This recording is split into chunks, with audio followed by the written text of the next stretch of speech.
I was 62 years old when I found out that the man I'd shared a bed with for 31 years was cheating on me with a woman our daughter's age. But what truly destroyed me wasn't the betrayal itself. It was hearing him call me a senile old hag who's good for nothing while I sat right in front of him, disguised as a rideshare driver, recording every single word with my heart breaking in two. He thought he was talking to a stranger. He had no idea that the gray-haired woman in the battered baseball cap was the same one who had built, with her own bare hands, the empire that had been lining his pockets for years. When the plan finally came together, and the truth came to light, he begged for my forgiveness on his knees in the middle of the street. Too late, Harrison. Too late. But before we continue, make sure you're subscribed to the channel and let us know in the comments, where are you watching this video from? We love knowing how far our stories are reaching. There is a kind of pain that has no name. It's not like the pain of losing someone to death, because at least in that case, there's a reason the heart can eventually process. The pain I felt on that Tuesday night had no explanation and no comfort. It was the pain of realizing that the person you loved most in the world was looking at you as if you were invisible, disposable, like an old piece of furniture that no longer matches the living room decor. My name is Vivian. I'm 62 years old. I have entirely white hair that I've always preferred to keep natural, and I spent more than 3 decades being a wife, a mother, a silent business partner, and, for a very long time, the most important person in Harrison Vance's life. Or at least, that's what I thought. On that Tuesday, he had told me he was going to New York City for a business meeting. Routine stuff. Harrison traveled a lot, or so he claimed. Over the last 2 years, the trips had increased. The text messages had decreased. The way he looked at me had changed. But I, with all my life experience, with everything I had learned about people and the corporate world, did what so many women of my generation were taught to do. I ignored the red flags and kept taking care of the house, the family, and the company. Our company. Vance Developments, which was born from my family's money, from the capital I inherited from my father when he passed away. Harrison managed it with his name on the door because, when we founded it, he said it was just easier that way, that clients trusted a man more when dealing with construction. I agreed. I always agreed. That night, I was sitting on the porch of our house in Greenwich, Connecticut, when I got a text from Caroline, my oldest daughter, who lives in Washington, D.C. She had spotted her dad's car at a gas station just off the interstate. He wasn't heading to New York. He was 20 minutes away from our house on a Tuesday night, at the exact time he had texted me, saying he was already checking into his Manhattan hotel. I stared at Caroline's message for so long that my tea went cold. Then, I looked out at the dark garden and felt that nameless thing start to grow in my chest. I didn't call him. I didn't text him. I didn't cry. I did something much quieter and much more dangerous. I started to think. Over the next few days, I put the pieces together like someone assembling a puzzle they never wanted to touch. I called Marcus, a discreet guy who has handled our corporate security for years, and asked him to check the GPS tracker on Harrison's car without anyone knowing. Within 48 hours, I had a report with addresses, times, and frequencies. The apartment in Midtown Manhattan visited every Tuesday and Thursday. The upscale restaurant in Tribeca, where he booked tables for 2, using the corporate credit card. Her name, Chloe, 34 years old, a marketing consultant the company itself had hired 6 months prior. Harrison was cheating on me with an employee of our company, my company. And that wasn't all. While digging through the corporate card records, Marcus discovered expenses that made absolutely no sense. Renovations on properties that didn't exist in our official ledgers. Payments to vendors with no active EIN or tax ID. Amounts small enough not to raise red flags in a company of our size, but large enough to add up to nearly $500,000 over the last 18 months. My husband was cheating on me, and he was embezzling money from the company I built. I went to my accountant's office, an older gentleman named Arthur, who has worked with me since my father was alive, and who is as discreet as a vault. I showed him the numbers. He went pale. He confirmed there were serious inconsistencies and said that, if I wanted, he could prepare a comprehensive forensic audit. I told him to do it, but to not breathe a word to anyone, not even his secretary. I went home that night, carrying all of this inside me, and cooked dinner. Harrison walked in at 9, claiming his meeting had run late. I served his plate, asked if it tasted good, washed the dishes, and went to bed. He slept right next to me, completely unaware that the ground beneath his feet was beginning to crack. But I needed more than numbers on a spreadsheet and addresses in a folder. I needed to hear it. I needed to see it. I needed that absolute certainty that only comes from witnessing it firsthand, when there is no denying it, when reality hits you right in the face without any filter or room for misinterpretation. It was my 17-year-old granddaughter, Madison, Carolyn's daughter, who accidentally gave me the idea. She was showing me the rideshare app she used to get to school when her mom's car was in the shop, and casually mentioned that some drivers were so invisible that people forgot they were even there and would say absolutely anything in the back seat. I stared at her phone screen for a long time. A rideshare driver. A 62-year-old woman with white hair whom nobody would ever look at twice, who would be, in the eyes of Harrison Vance and anyone in his world, exactly what he always thought working-class people were: invisible. I didn't sleep that night, but not out of sadness, out of planning. There is a difference between knowing you're being betrayed and deciding what to do with that knowledge. Many women get stuck between those two moments for years, sometimes decades. I was stuck for exactly 6 days. Then, I called Marcus back and told him what I needed. I needed a generic car, not too old to draw attention for being a junker, but beat up enough not to raise suspicions. I needed an active rideshare account with good ratings and a profile picture that wasn't me. And I needed to make sure that when Harrison requested a ride from his office on Thursday morning, that ping went straight to me. Marcus looked at me with the face of a man who desperately wants to ask if I'm sure, but who knows me well enough to know that when I say I have a plan, I'm not bluffing. He said he'd need some technical help to spoof the algorithm, but he knew a guy. He asked if I was a good driver. I told him I'd had my license for 40 years and that back in the 80s I used to run amateur dirt rallies in rural Pennsylvania. He gave a quiet chuckle and said he'd handle it. The hardest part was the disguise. Not because it was technically difficult, but because looking at myself in the mirror during the process was a bizarre and painful experience. Marcus brought in a theatrical makeup artist who worked in silence for nearly an hour, darkening my skin 2 shades, deepening my wrinkles, creating heavy bags under my eyes that I naturally had but usually concealed. I swapped my cream linen blazer for a faded blue flannel shirt. I put on a baseball cap with a random plumbing company logo nobody recognized. They shoved my feet into cheap rubber sneakers that pinched my pinky toe.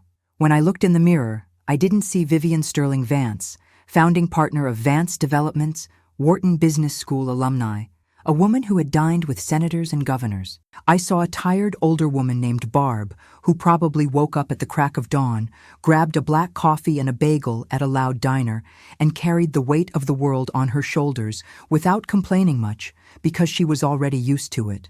It was the first time I cried since Caroline sent me that text. I didn't cry over the affair. I cried because I realized this was the type of woman Harrison believed I was, deep down. Someone unimportant. Someone who didn't deserve a second glance. On Thursday morning, I was parked 1,000 feet from our company's office building at 8:40 a.m. The 2017 silver Camry that Marcus had sourced smelled of cheap cleaning products and had a minor dent in the rear bumper that gave the car an aura of silent defeat. On the dashboard, a phone mount with the app open. Behind the center console, a tiny camera disguised as a card holder angled perfectly at the back seat. At 9:15 a.m., the ride pinged on the screen. Passenger, H. Vance. Destination, the Carlisle Hotel, Upper East Side. The Carlisle, where Harrison took me for our 20th wedding anniversary, where we spent 3 days in a suite overlooking the city, drinking champagne, where he told me I was the love of his life and he'd never want anyone else. I accepted the ride, took a deep breath, adjusted my cap, and drove. He was standing on the curb with Chloe when I pulled up. She was beautiful in the way that young, well-rested women are beautiful, with that effortless glow. She was wearing a green dress I would have worn myself 30 years ago. Harrison was in his navy blazer, the one he always wore when he wanted to impress, flashing that wide smile I hadn't seen directed at me in at least 2 years. They got in without looking at me. Harrison stated the destination without checking my face, just tossing the name of the hotel in my direction as if speaking to an Alexa. She started speaking softly, but the audio system Marcus had wired captured everything with surgical clarity. I drove slowly, purposely taking the longest route up the FDR Drive, using the morning traffic as an excuse, and I let them talk. There is a unique cruelty in hearing your own husband describe you to another woman. Not the cruelty of outright insults, which at least have a brutal honesty to them. It's the cruelty of indifference, of being reduced to a list of flaws presented lightly, almost humorously, as if tearing you down was just pleasant entertainment. Harrison told Chloe that I was the kind of woman who ages and just gets rigid, that I didn't understand anything about the company's operations, that I lived in the past, and that I had become a partner in name only because it was easier than explaining the situation to the family. He said I was good at keeping the house running in a way that sounded more like a slur than a compliment, and that deep down he respected me. But respect wasn't love, and love was what he felt for Chloe. Love. He used that word. I gripped the steering wheel and stared at the brake lights ahead of me. Love. The man who was robbing me blind, using the wealth my father had spent decades building to fund a mistress half my age, called it love. Chloe said she was worried about the situation. She asked when he was going to make a decision. Harrison gave a vague answer, talking about the right timing, about not wanting to cause unnecessary hurt, about letting things resolve themselves naturally. They were the answers of a man who wants to juggle two lives for as long as humanly possible, completely unaware that his time was already up. Then she said something that burned into me with a precision no physical wound could ever match. She said she couldn't stand sharing him with that old woman anymore, that it was humiliating to wait, that she deserved better. She said, that old woman, so casually, it knocked the wind out of me. Not with rage, with absolute casualness. Like someone complaining about a pothole in the road. Harrison didn't correct her. He didn't say I deserved respect. He didn't use my name. He didn't say a single thing to indicate that there was, anywhere inside him, a trace of the man who had promised to cherish me. He just agreed that she was right and promised he'd sort it out soon. I pulled up to the Carlisle, stopped the car. Harrison got out first without glancing my way, then opened the door for her with that familiar gesture I knew by heart, the one he had done for me for so many years, which now belonged to her. Before shutting the door, for no apparent reason, he turned to me and said, "Can you take this route every day? It avoids the worst of the gridlock." I looked at him in the rearview mirror. Our eyes met for a split second. He didn't recognize me. 31 years. 31 years of marriage, of shared breakfasts, vacations, daughters, fights, and reconciliations, of shared beds and dreams built side by side. And he looked at me and saw a total stranger, just some driver, an old woman not even worth a polite thank you. I nodded and said yes, I could take that route. He shut the door and walked into the hotel with Chloe without looking back. I sat idling for almost 2 minutes. My heart was so quiet it scared me. I expected to feel more agony, more devastation, but all I felt was a cold, sharp clarity, like when you finally spot the error in an equation you've been staring at for hours. I put the car in drive. I went straight to my parents' old place, an apartment we kept for sentimental reasons where my younger sister still lives. I walked in unannounced, sat at the kitchen island, and told her everything while she brewed a pot of coffee I never drank. Then I called Arthur and told him I needed the full audit report immediately. And I called my daughter Caroline and told her I needed to see her in person, ASAP. She was on the first flight out of DC the next morning. That night, for the first time in 6 days, I slept soundly. Not the sleep of peace, but the sleep of someone who has made their final decision and no longer has to carry the burden of indecision. When Caroline arrived, she was braced to find me shattered. My oldest daughter, who inherited her grandfather's pragmatic worldview but is secretly just as emotional as I am, walked into my sister's apartment with tears already welling in her eyes, ready to hold me and tell me we'd get through it. She stopped dead in her tracks when she found me sitting at the dining table with a thick binder of documents and my laptop open. I laid it all out: the affair, the embezzlement, the disguise, the hidden camera footage. She listened without interrupting, which is incredibly rare for her, and when I finished, she sat in dead silence for nearly a full minute. Then she said, "Mom, you went undercover as an Uber driver for Dad without him knowing." In that single sentence, there was disbelief, deep admiration, and a dark streak of humor that definitely came from my side of the family because it sure as hell didn't come from his. I told her it wasn't Uber, It was a different app. She almost cracked a smile. Then she asked what I needed her to do. I needed a lawyer. Not just any lawyer, but a bulldog who specialized in corporate litigation, bad faith divorces, and asset recovery. Working as a federal auditor in D.C., Caroline had a network I didn't. Within 48 hours, she got me on a Zoom call with Claudia Sterling, no relation, a 50-something attorney with a dead calm voice and eyes that missed nothing, whose entire career was built for the exact war I was about to wage. Claudia reviewed my summary, analyzed Arthur's audit, and laid out 3 game-changing facts. The prenuptial agreement Harrison and I had signed included a strict separation of assets and a bad faith dissolution clause, which, if proven, entitled me not only to claw back what was mine, but to claim massive damages for his corporate sabotage. The embezzlement constituted felony fraud, and if I chose to press the issue, we had more than enough to trigger a criminal prosecution. I needed one more recording. I needed Harrison to explicitly admit, on tape, that he knew exactly what he was doing financially. I was a rideshare driver for 4 more days. On the 2nd day, Harrison pinged my car again. This time, he was alone, heading from a business lunch to a law firm I didn't recognize.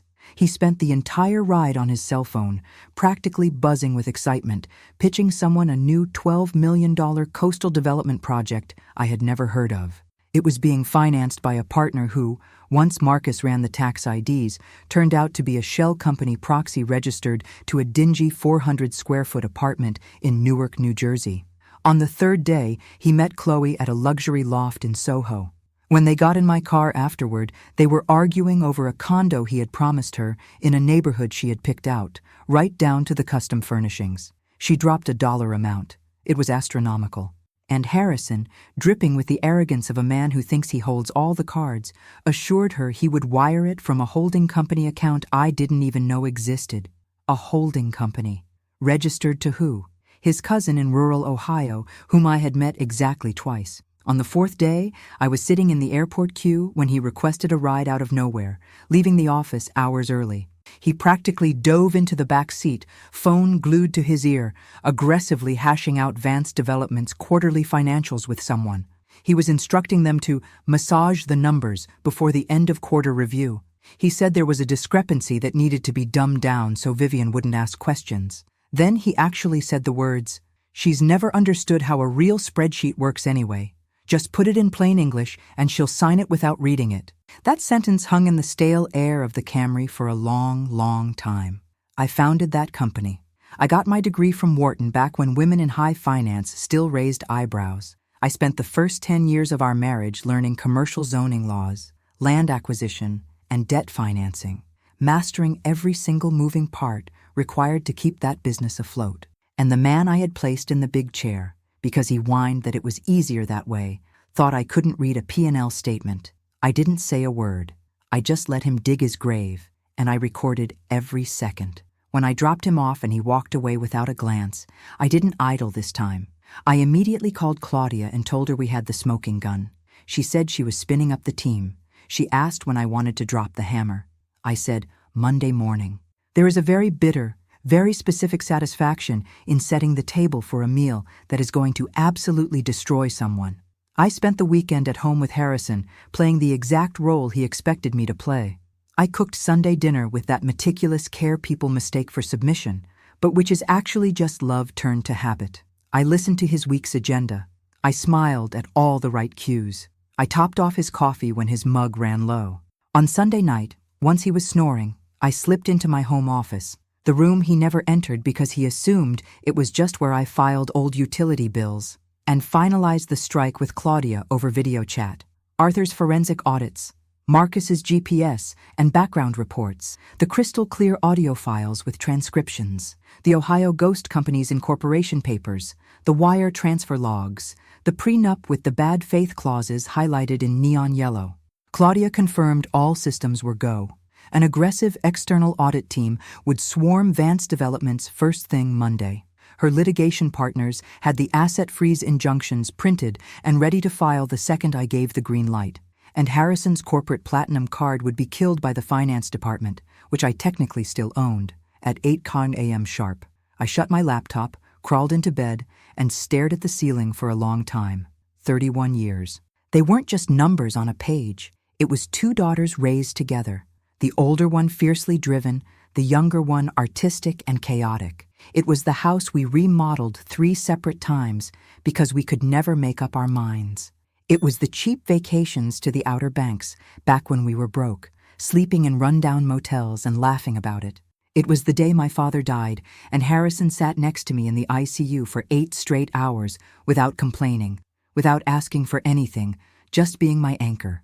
That man still existed somewhere in the archives of my memory. But the man who called Chloe baby and called me an old woman to a faceless driver in the back of a sedan, that wasn't him anymore. Maybe it never was. Maybe I just refused to see it. On Monday, I woke up before my alarm, brewed coffee, popped bread in the toaster, and waited for Harrison to come downstairs like any other mundane morning. He walked in wearing his usual navy suit, buzzing with that hurried energy of a guy who has his whole week mapped out. He drank his coffee standing up, mumbled something about an early meeting, grabbed his briefcase, and walked out the door. At exactly 8 a.m., I texted Claudia, "Burn it down." I stayed home. I didn't go to the office. I didn't need to. I knew exactly how it would play out because I had built that company's culture from the ground up. I knew how every single employee reacted under fire. The forensic auditors breached the lobby at 9 a.m. Harrison was in a conference room when they marched in.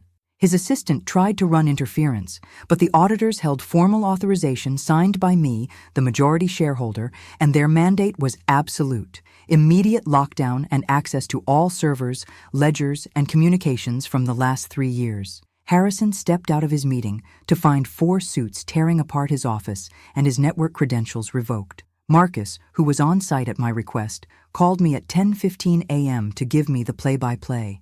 He said Harrison tried to pull rank on the auditors, then tried calling Claudia thinking she was his corporate counsel, then blew up my phone, which I ignored, and finally tried to scream at Arthur, who didn't pick up because he was currently sitting with the feds. Then he tried to use his corporate Amex to pay for a stress lunch, and the card was declined.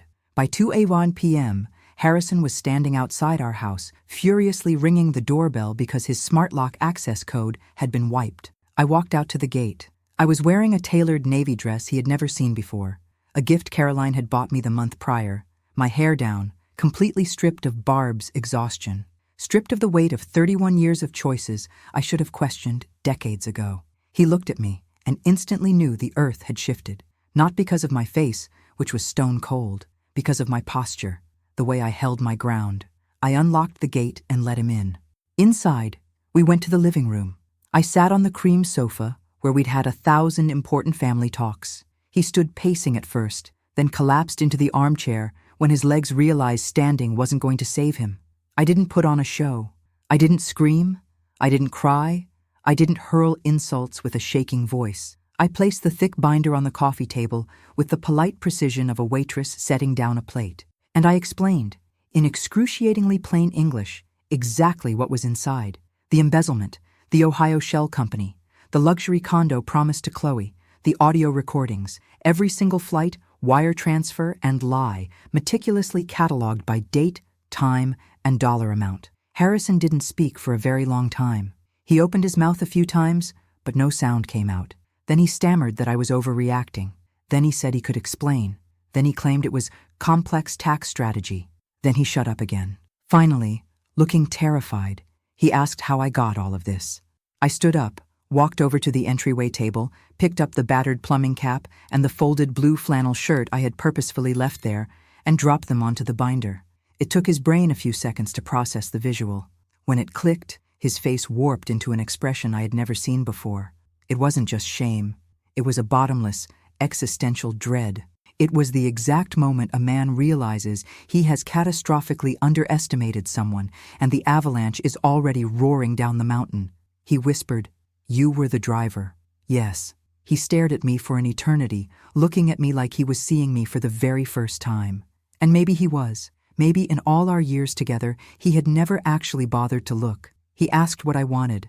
I told him I wanted what was mine, the business my family built, the house paid for with my father's equity, the restitution of every single cent he had siphoned off, and a divorce executed under the bad faith penalty of our prenup, which Claudia had already filed with the courts that morning.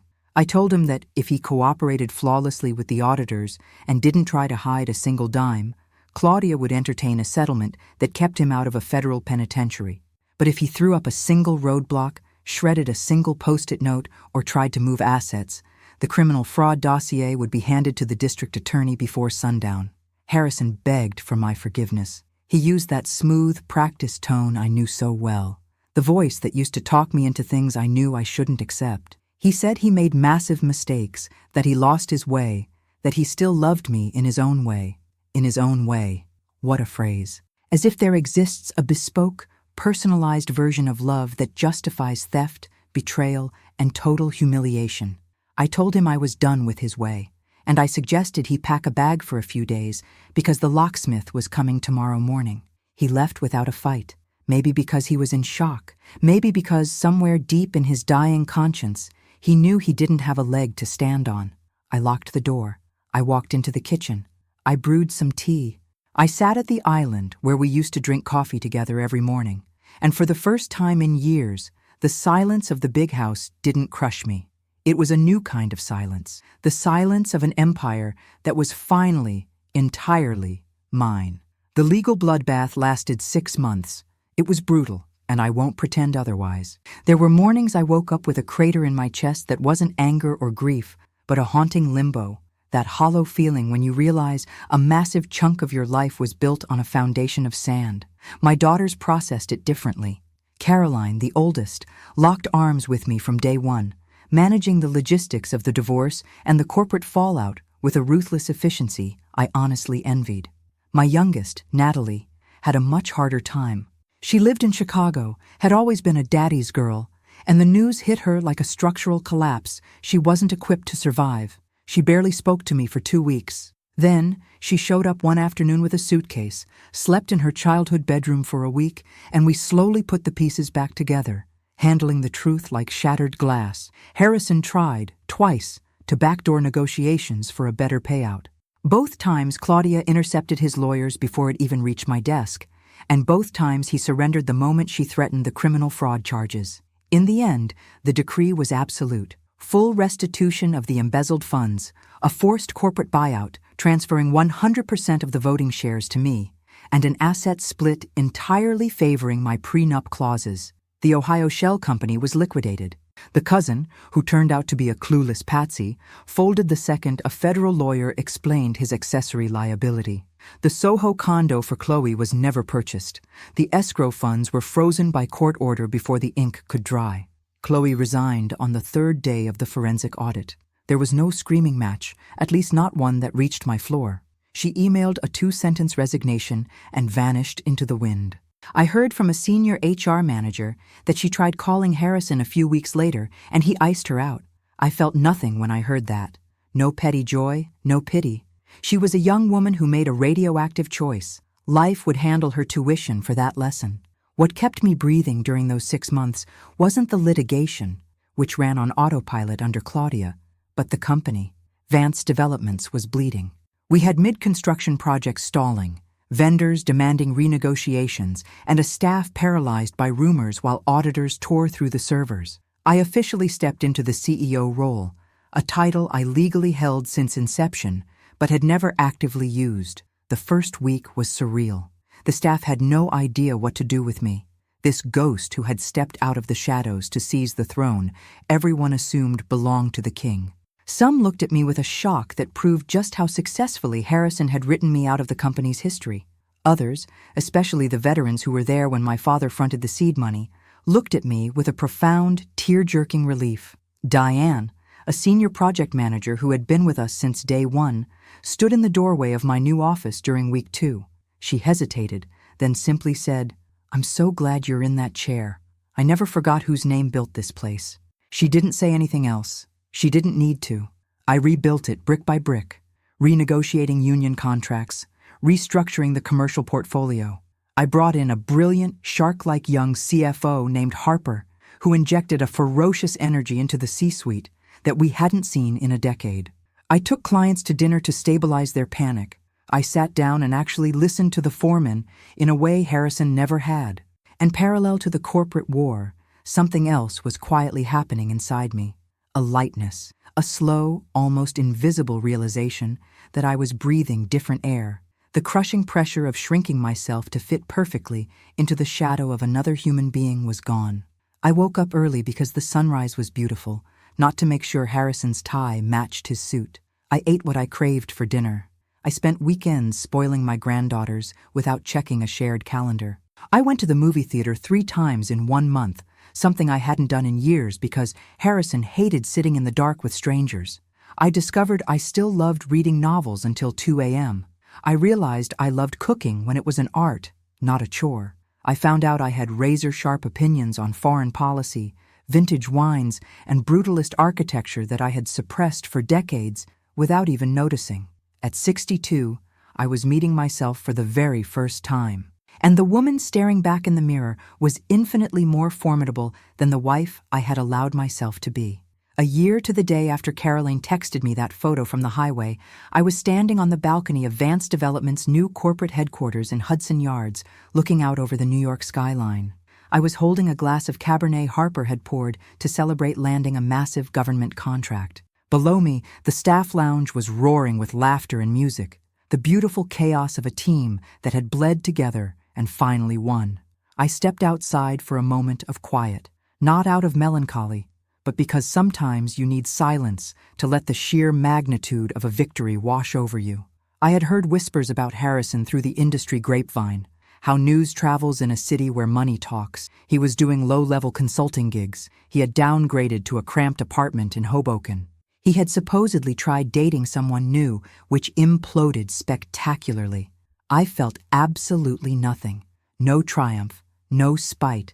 It was like hearing an update about a stranger you sat next to on a train 20 years ago.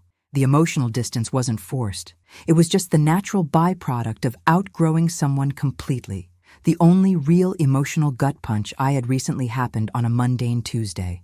I was at the grocery store, picking out tomatoes, when an elderly woman with snow-white hair and a walker politely asked if I could reach a can of soup on the top shelf for her. I grabbed it. She smiled with that pure, uncomplicated warmth of someone who expects nothing from the world, and she shuffled away. I stood there holding my tomatoes, instantly thinking of Barb, the exhausted, invisible driver I had invented, the woman in the faded flannel. I realized there was a cosmic lesson in that disguise that went far beyond catching a cheating husband. Living inside her skin for a week taught me something my brain knew, but my soul had forgotten. A person's dignity is not dictated by the uniform they wear. That frail woman buying soup carries a sprawling, complex universe inside her mind that no one passing her in the aisle could possibly comprehend. Harrison treated me like garbage because he reduced me to a utility. And when my utility expired in his eyes, I became a ghost. The supreme irony was that the exact invisibility he forced upon me became the weapon I used to completely dismantle his life. I paid for my tomatoes and walked out. I told this exact story to my granddaughter Madison on her 18th birthday. We were having brunch, and she asked me how I found the raw nerve to pull off a sting operation like that, especially in my 60s, especially after 3 decades of marriage. I thought about it for a second. I told her nerve wasn't the right word. Courage implies you aren't terrified. I was terrified the whole time. Terrified I was wrong about him. Terrified I was nuking a life that could be salvaged. Terrified the elite circle we ran in would brand me a vindictive psycho. And most of all, terrified of the gaping void that follows, the deafening silence of a massive house, the paralyzing terror of absolute freedom when you've been caged for 30 years. It wasn't a lack of fear. It was the choice to march straight into the fire despite the fear. It was the ultimate realization that shrinking myself to stay in a comfortable prison wasn't protecting me. It was only protecting my warden. And I told her something I hope she remembers until she's my age. Getting older doesn't make you weaker when the hammer needs to drop. There is a terrifying, lethal power that comes from having survived decades on this earth, from having failed, learned, and endured. You know exactly what burns away in the fire and what is forged in it. At 62, I knew things about my own titanium spine that I couldn't have comprehended at 30. I finally knew that I was a giant, and I was done apologizing for taking up space. Madison stared at me with that intense, absorbing focus teenagers only give you when you say something real. She smiled and said she wanted to be exactly like me when she grew up. I told her she already was. She didn't have to wait. I walked back in from the balcony, drained the last of my wine, and listened to the roar of my company downstairs. The city outside was loud, ruthless, and beautiful. I thought about the Vivian from a year ago, sitting on her porch with cold tea, an alarm bell ringing in her chest, totally paralyzed. I wanted to reach back through time and tell her it was going to be okay. Better than okay. The road ahead was going to be violent, but the woman waiting at the end of the war was worth every single drop of blood. And I learned the greatest lesson of my life, in the last place I ever expected. Sometimes, the most devastating move a woman can make is to become invisible. Not to vanish, but to see with terrifying clarity exactly who people become when they think no one is watching. I walked downstairs to join the party. The night was still young. If you love this story, smash that subscribe button. Tell me in the comments which part made your jaw drop. And don't forget to become a channel member for access to exclusive, uncensored videos I can't post here. See you in the next one.